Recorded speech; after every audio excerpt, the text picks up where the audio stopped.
Hello everybody and welcome to the video.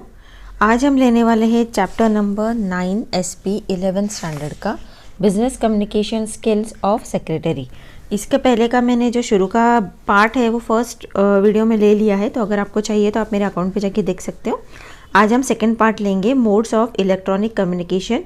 इसके पहले हमने रिटर्न कम्युनिकेशन वगैरह सब कुछ कवर कर लिया है। ओके, तो चलिए शुरू करते हैं। लेकिन शुरू करने से पहले अगर आप मेरे चैनल पे नए हैं तो प्लीज़ सब्सक्राइब करना ना भूलें, ताकि आने वाले वीडियोस के आपको नोटिफिकेशन मिलते रहे। और अपने फ्रेंड्स के साथ ज़रूर शेयर करें और नीचे दिया हुआ लाइक बटन ज़रूर दबा दें और कमेंट करना ना भूलिएगा। ओके, तो चलिए फटाफट स्टार्ट करते हैं। Modes of electronic communication. अभी मोड्स ऑफ इलेक्ट्रॉनिक कम्युनिकेशन क्या होंगे देख लेते हैं। ईमेल है, website, blog, social media network, mobile cellular phone, video conferencing. Okay, अभी ईमेल के बारे में उन्होंने क्या दिया है। अभी ये तो कॉमन है कि ईमेल आजकल सभी यूज़ करते हैं, आप हो, मैं हो, हर कोई, है ना। तो बच्चा भी जानते हैं ईमेल का मतलब क्या है। Email is an electronic mail means sending messages using electronic device through internet. It is possible to send electronic files through email in the form of words, tables, pictures, graphs, sound, video and so on. अब ये जो email है ना, पहले के time अगर आप करीब 20 या 25 ईयर्स पहले जाओगे तो ये इतना चलन में नहीं था एक्चुअली, क्योंकि वहाँ उस वक्त इंटरनेट का इतना यूज़ नहीं होता था। ओके, तो लोगों के पास मोबाइल फ़ोन्स भी नहीं थे, है ना। तो उसके वजह से ईमेल इतना नहीं बढ़ा था लेकिन इतना नहीं, हो सकता है सिर्फ बिजनेस लेवल तक रहेगा, लेकिन कॉमन नहीं। अगर आपको याद होगा, आप तो पहले बहुत बच्चे होंगे, 11th स्टैंडर्ड के बच्चे हो, लेकिन उस वक्त का टाइम ऐसा था कि अगर आपको कंप्यूटर पे काम करना है तो आपको साइबर कैफ़े जाना पड़ता था, और उसका करीब 1 घंटे का वो अराउंड 10 रुपीज़ या 20 रुपीज़ कुछ लेते हैं। उधर जाके आप ईमेल भेजो या आपको जो भी कंप्यूटर पे काम करना है, नेट पर स्पेशली इंटरनेट पर काम करना है, तो ऐसा करना पड़ता था। आजकल सभी के पास मोबाइल है, हर कोई अपने मोबाइल से फटाफट जीमेल या जो भी है फटाफट खोल के और यूं ही भेज देते हैं। बहुत इजी काम है, लेकिन पहले ये ऐसा नहीं हुआ करता था। हालांकि बहुत ही अच्छा है, इसके अंदर हम वर्ड्स यूज़ कर सकते हैं, टेबल्स बना सकते हैं, पिक्चर्स भेज सकते हैं, ग्राफ, साउंड, वीडियो, सब कुछ जो चाहे आप वो डालकर इसे सेंड कर सकते हैं और सामने वाले को इजीली मिल भी जाएगा। और बहुत जगह इसे एज अ ऑफिशियल प्रूफ भी यूज़ कर सकते हैं, in the court of law हो गया, या फिर अगर आप आईटी डिपार्टमेंट में जॉब करते हैं तो मोस्टली आप देखोगे, अगर आगे जाके अगर आप आईटी डिपार्टमेंट में जॉब करते हो, ओके, तो वहाँ पर आपको क्या होता है, जो भी अगर आपको कुछ इंपॉर्टेंट डिस्कशन, अगर आप फ़ोन पे या आपका कॉल होता है, मीटिंग होता है, उसमें अगर आप बोल रहे हो तो वो सामने वाला बंदा आपको बोलेगा please send me an email. Okay, क्योंकि आगे चल के अगर आप मुकरते हो या नहीं करते हो तो उसके पास ये ईमेल एज अ प्रूफ रहता है कि आपने काम नहीं किया है। ओके, तो ये एक्चुअली एट प्रेजेंट ये चीज़ बहुत हो रही है कंपनीज़ में। ओके, तो मैं आपको एज अ एग्जाम्पल जो हो रहा है वर्ल्ड में वो भी देने की कोशिश करती हूँ। Okay, then next, websites. Website is a set of interconnected web pages located on a single web domain. These pages contain the information provided by owner of the website. अभी क्या होता है, वेबसाइट होता है। ओके, अभी मेरा website होगा, आपका भी कुछ लोगों का वेबसाइट होगा, उसके अंदर क्या होता है ना, आपको होस्टिंग और डोमेन खरीदना पड़ता है। अगर जीमेल का तो फ्री होता है, चलो, ब्लॉग स्पॉट, लेकिन वर्डप्रेस में अगर आप काम करोगे ना, ये वर्डप्रेस वो होता है जो कि आपको बहुत सारी आपको फ्री ये दे देता है, मतलब आप बहुत सारी चीज़ें जो होती है, एक्टिविटी होती है, बहुत सारी चीज़ें, टूल्स होते हैं जो आप फ्रीली यूज़ कर सकते हो, जो कि वर्डप्रेस में अवेलेबल है। ओके, और उसके अंदर आपको होस्टिंग लेना पड़ता है कहीं और से, फिर वो वर्डप्रेस में आपको लिंक करवाना पड़ता है, डोमेन भी खरीदना पड़ता है कहीं और से, और फिर उसको लिंक करवाना पड़ता है। तो उसकी वजह से क्या होता है, बहुत ही ईजी और रेडीमेड बनी हुई चीज़ें बहुत सारी होती है, जैसे कि थीम हो गया, देन उसमें कैटेगरीज के लिए इजीली बनाने के लिए ऑप्शंस होते हैं, जो कि आप वो क्लिक करते हो ना, होम वगैरह, और फिर अबाउट पेज हो गया, या जो भी उसके अंदर ऑप्शन होता है एडमिशन्स के लिए अगर होता है वेबसाइट पे, तो ये कैटेगरीज होती है। तो कैटेगरी बनाने के लिए बहुत कुछ होता है। तो इसके अंदर क्या होता है, जो ओनर होगा, अभी गवर्नमेंट का होगा तो गवर्नमेंट उसकी ओनर होगी, अगर मैं कोई वेबसाइट बनाती हूँ तो मैं ओनर होंगी, तो मेरे पास ही पावर है कि मैं उस वेबसाइट में कुछ ना कुछ बदलाव कर सकूँ। ओके, कुछ चेंजेस कर सकूँ, ये मेरे पास ताकत है। अगर आप व्यू कर रहे हो, आप देख रहे हो वेबसाइट, आप चेंज नहीं कर सकते, ओके ये आपके पास पावर्स नहीं होगी। और वेबसाइट क्या करता है, इंटरकनेक्ट करता है। होती क्या है एक्चुअली वेबसाइट कि बहुत सारे वेब पेजेस होते हैं ओके जो कि इंटरकनेक्टेड, एक दूसरे से कनेक्टेड होते हैं। हाँ, और कैसे कनेक्टेड होके, मैंने जैसे आपको कैटेगरी वगैरह बता ना कि वहाँ पर आप क्लिक करोगे, सपोज ऑप्शन है एडमिशन्स का, आपके वेबसाइट पे गए, आपको एडमिशन करवाना है किसी कॉलेज का, आप एडमिशन्स दबाओगे। एडमिशन्स दबाने के बाद में उसमें बहुत सारी क्लासेस होंगी, है ना, जूनियर केजी हो गया, first second third 11th standard 12th standard, आपको जहाँ पर भी चाहिए आप वो क्लिक करो। मतलब ये सब क्या हो गया, ये कनेक्टेड हो गया। आप चाहो तो 11th का भी बटन दबा सकते हो, आप 12th स्टैंडर्ड का भी बटन दबा सकते हो, है ना। फिर बराबर आप उस पेज पे चले जाओगे और वहां पर जाने के बाद जो भी प्रोसेस होगा या अगले पेज पे जाने बोलता है वो सब कुछ होगा। तो ये इसका मतलब क्या होगा कि ये सब इंटरकनेक्टेड है एक दूसरे से, है ना। Located on a single web domain. अब डोमेन क्या होता है, डोमेन वो होता है लाइक www. मेरा नाम निशाद है तो सपोज www.nishad.com, तो ये क्या हो गया, ये डोमेन हो गया, ये एड्रेस हो गया मेरे वेबसाइट का, जो कि आप क्लिक करोगे। जैसे मेरा एक वेबसाइट है www.beautyandhealthtips.com, तो ये beautyandhealthtips.com ये क्या हो गया, ये मेरी वेबसाइट का एड्रेस है। क्योंकि आप गूगल पे जाके अगर आप वो उस पर जो एड्रेस बार होता है वहाँ पर ये डालोगे तो आप सीधा मेरे वेबसाइट पे आ जाओगे, है ना। तो ये होता है विथ उसको बोलते हैं domain. Then these pages contain the information provided by owner of the website which can be a person or a group or an organization। वही मैंने कहा, या तो चाहो तो कोई गवर्नमेंट की खुद की वेबसाइट होगी, या एक पर्सन की वेबसाइट होगी, या फिर कोई कंपनी है या एक ग्रुप ऑफ कंपनीज है उनकी वेबसाइट होगी। ओके वेबसाइट आजकल तो कॉमन है हर किसी का, अगर आप कोई बिजनेस में जाते हो तो आपका वेबसाइट होता ही है। It is accessible through the internet और a private local area network. या तो इंटरनेट से कनेक्टेड होगा या फिर प्राइवेट लोकल एरिया का जो नेटवर्क होता है, लाइक वो केबल वाले भी, आप जो टीवी देखते हो तो वो लोग भी केबल वाले भी प्रोवाइड करते हैं इंटरनेट फैसिलिटी। ओके तो ये कुछ भी हो सकता है लेकिन इंटरनेट तो चाहिए उसको। Each website has a unique internet address known as uniform resource locator. URL मतलब वो जो एड्रेस होता है ना कि वो आप डालोगे तो आप वहाँ पर उस पेज पे पहुँच जाओगे, उसे बोलते हैं uniform resource locator URL। Each website address starts with www world wide web, इसी के साथ स्टार्ट होगा, इसके अलावा किसी और चीज़ के साथ स्टार्ट नहीं होगा। ओके देन ब्लॉग क्या होता है देख लेते हैं। The business blog blog is a website of publishing informal online articles that are either included in a company's internal communication system or posted on the internet for the public to read. A business blog may also be referred to as corporate blog or corporate web blog. अभी blog जो होता है ना वो specially देखो Gmail के अंदर भी होता है, गूगल के अंदर आप चाहोगे ना तो सर्च बार में तो राइट साइड में बहुत सारे डॉट डॉट होते हैं, देखो 4-5, उसे क्लिक करोगे तो नीचे ऑप्शन आ गया ब्लॉग स्पॉट, ब्लॉग का, ओके ब्लॉगर। तो ब्लॉग स्पॉट जो होता है वहाँ पर आप खुद का एज अ वेबसाइट जैसे स्टार्ट कर सकते हो, लेकिन वहाँ पर ब्लॉग्स होते हैं। ओके ब्लॉग से मतलब क्या होता है कि आप फॉर्मल हो या इनफॉर्मल इन्फॉर्मेशन, जैसे ऐसा समझो मिनी वेबसाइट हो गया ये। ओके वेबसाइट तो आपका खुद का होता है, उसमें पैसे भी स्पेंड करना पड़ता है आपको, ये फ्री है। और कुछ ऐसी वेबसाइट्स, कुछ ऐसी जगहें भी है जहाँ पर आप पैसे देकर आप ब्लॉग्स कर सकते हो, लेकिन ये जीमेल का फ्री है। तो क्या होता है, ये फॉर्मल या इनफॉर्मल इन्फॉर्मेशन आप दे सकते हो, और ये पब्लिकली ओपन होता है। जैसे आप फेसबुक पे आप पोस्ट शेयर करते हो तो वो हालांकि वहाँ पर तो कंट्रोल होता है कि आपको फ्रेंड्स को दिखाना है या पब्लिक दिखाना है, लेकिन यहाँ पर जो है ये जो ब्लॉग होता है ये पब्लिक होते हैं, कोई भी आके कोई भी देख सकता है। मोस्टली अमिताभ बच्चन जो है वो ब्लॉग्स लिखते हैं, बहुत फेमस है उनका, और यू नो मतलब उनकी जो भी फॉर्मल इनफॉर्मल लाइफ के बारे में वो सब कुछ डालते हैं उसमें।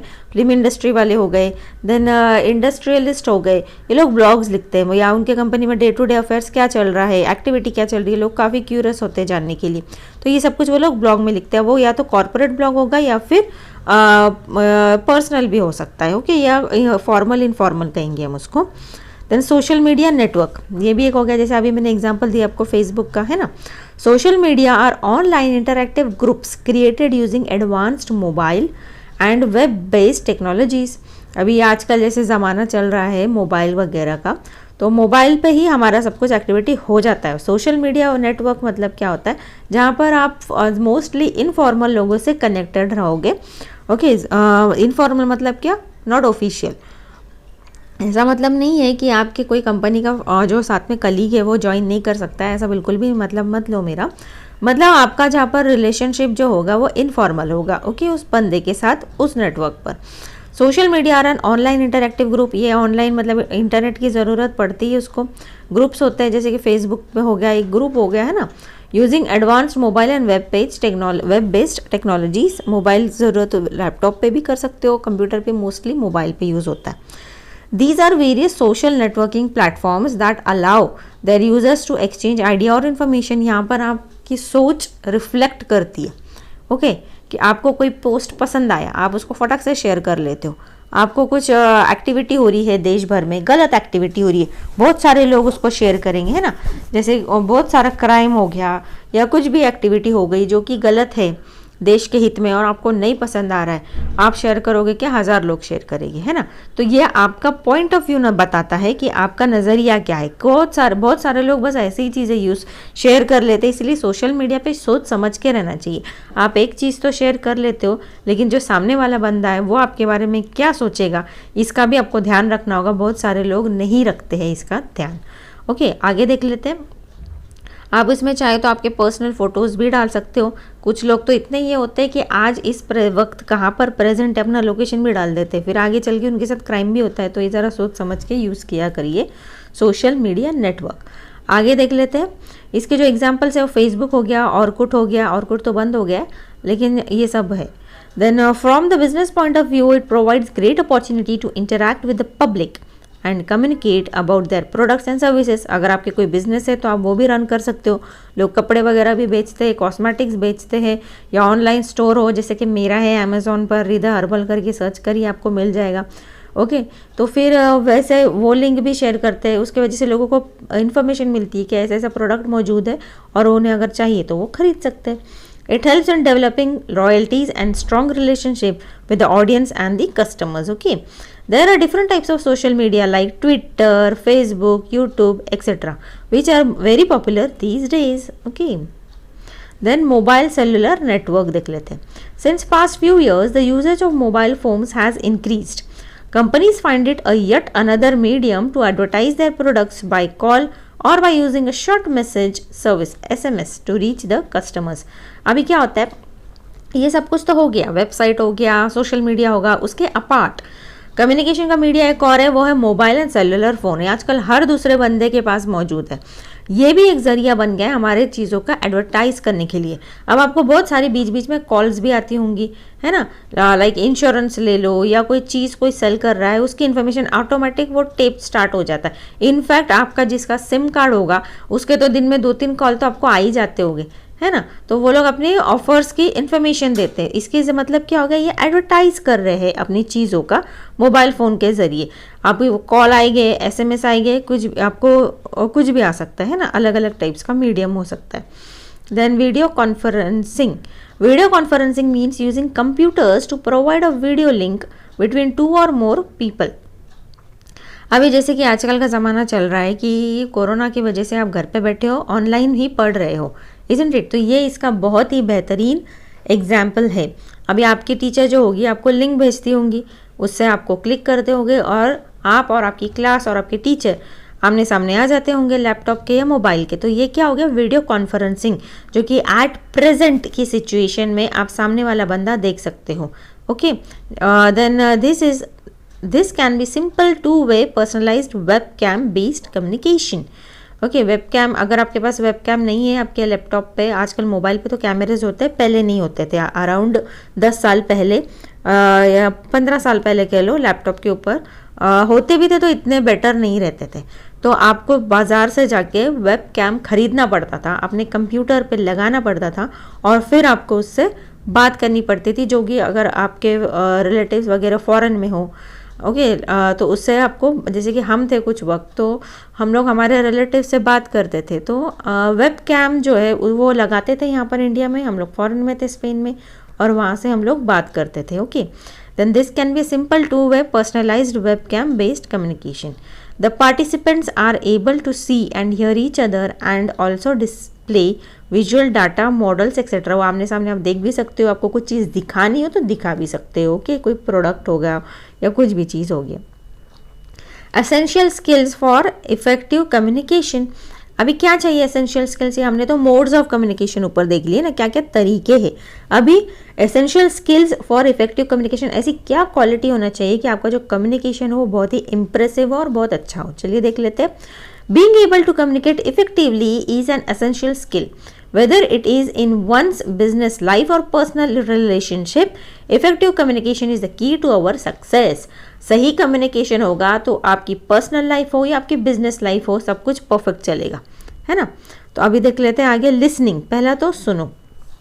One of the most important aspect of effective communication is being a good listener. सबसे पहले आपको बचपन से कहा जाता होगा, पहले सुनो, सुनो ज़्यादा और बोलो कम। ये एक होशियार इंसान की निशानी होती है। ओके, तो जो आप सुनते हो वो आपके कान कैच कर लेते हैं, आपके दिमाग में उसका एक पिक्चर छप जाता है। ओके, एक कैसेट बन जाती है। बहुत बार सुनी हुई चीज़ें आपको ज़्यादा काम आती है, इसीलिए बात कम करनी चाहिए और सुनना ज़्यादा चाहिए। Effective communication requires effective listening. अभी इफेक्टिव कम्युनिकेशन कहाँ पर होगा? जहाँ पे इफेक्टिव सामने वाले का अगर आप सुन ही नहीं रहे हो, अपनी ही बात बस बोले जा रहे हो, बोले जा रहे हो, बोले जा रहे हो और सामने वाले का सुनोगे ही नहीं, उसमें क्या होगा? सामने वाले पे पहले तो आपका गलत इफेक्टिव पड़ जाएगा कि ये तो सुनता ही नहीं है। कई बार ऐसा होता है कि सामने वाला बोलने जाता ही है कि आप उसकी बात काट देते हो, उसको पूरा कंप्लीट भी नहीं करने देते हो सेंटेंस। उसकी वजह से क्या होता है? उसको तो बुरा लगता ही है, लेकिन आप तक भी क्या होता है? आधी अधूरी इन्फॉर्मेशन पहुंचती है, और आधी अधूरी इन्फॉर्मेशन पहुंचेगी तो हो सकता है आप बड़े बड़े बिजनेस के टास्क भी गलत कर दो, या आपकी कोई पर्सनल लाइफ है उसमें भी आप कुछ आधी बात सुनो और आधी नहीं सुनो। आधी बात सुनना बहुत गलत बात होती है, वो बहुत सारा नुकसान पहुंचा सकती है। ऐसे एक कहावत भी है, इसीलिए आधी अधूरी इन्फॉर्मेशन कुछ नहीं सुनने से भी बहुत बुरी होती है। Okay, active listening involves hearing and understanding what a person is saying to you. वही मैंने आपको जो कहा, unless you understand clearly what a person is telling you, you cannot respond appropriately. अरे मैंने जो बताया वही लिखा है इन्होंने। Okay, next body language. Body language is an important communication tool. Body language should help convey words. Other factors to be considered are things like the tone and pitch of voice, hand gesture and ensuring eye contact. अभी हम बात करते, टंग से बात करते वो तो ठीक है, लेकिन हमारी बॉडी लैंग्वेज में बहुत कुछ कह जाती है। जैसे कि हमें नहीं कहना है तो हम अपना पूरा हेड घुमाएंगे नहीं करके, हाँ कहना है तो ऊपर नीचे अपना सिर करेंगे, है ना। या फिर दूसरा क्या होगा, या कोई बंदा है उसे आप नहीं पसंद करते हो लेकिन सामने आ जाता है, बात करनी पड़ती है, आपकी बॉडी लैंग्वेज से बराबर पता चलेगा कि you are not at all interested in talking with that person, है ना। आप या तो अपना फेस ही पीछे करोगे, उसका चेहरा ही नहीं देखोगे, आई कांटेक्ट नहीं करोगे, आपके हाथ थोड़े से आपको एकदम या तो स्टिफ कर लोगे या फिर बहुत ज़्यादा मूवमेंट होगी आपके हाथों की, आप पूरी बॉडी हिलाओगे, है ना। ये कुछ चीज़ें हैं जो कि आपकी बताती है कि आप उस पर्सन के साथ इंटरेस्टेड नहीं हो, या फिर कोई आप किसी को बहुत पसंद करते हो और उसके साथ अचानक आपको बात करने का मौका मिल जाए तो आपका पूरा बॉडी लैंग्वेज जो है ना वो बहुत ही अलग, आप बहुत ज़्यादा एक्साइटेड होगे, आपके चेहरे पे अलग सी खुशी होगी।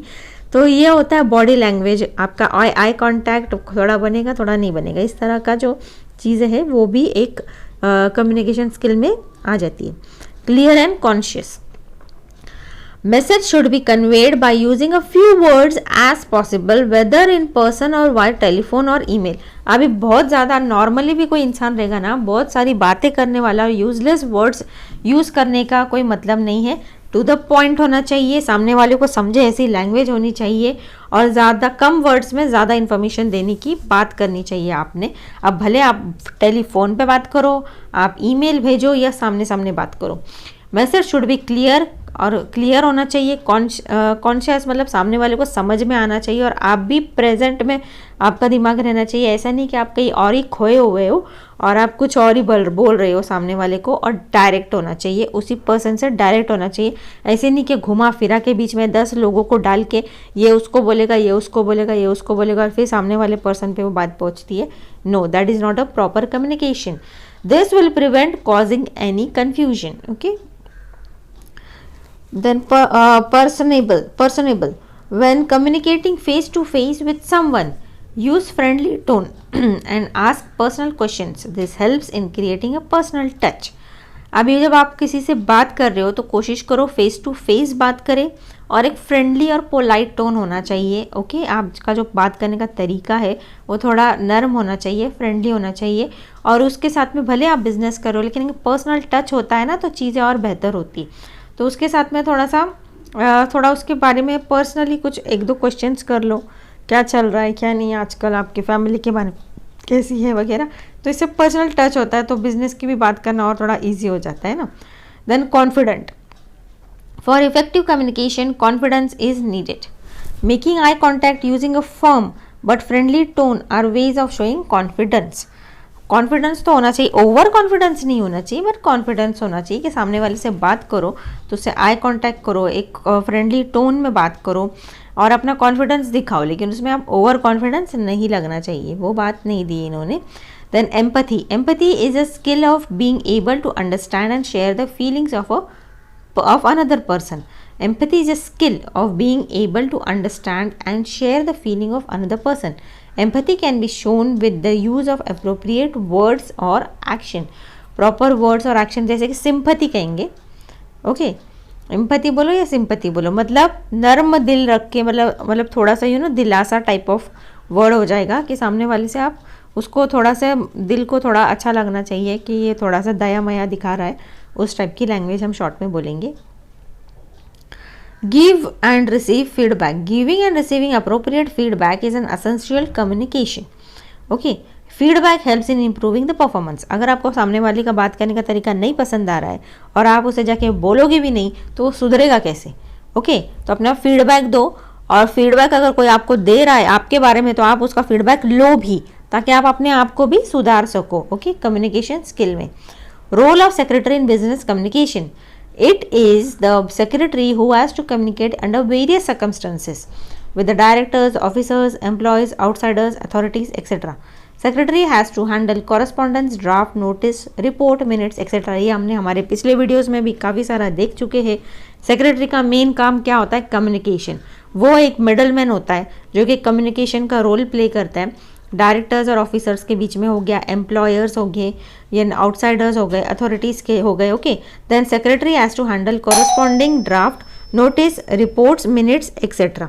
ओके, इसे ये सब कुछ ड्राफ्ट करना पड़ता है। तो चलिए इतना हमने ले लिया है, अगला मैं आपको अगले वीडियो में ले लूँगी। तब तक के लिए bye bye, have a good day.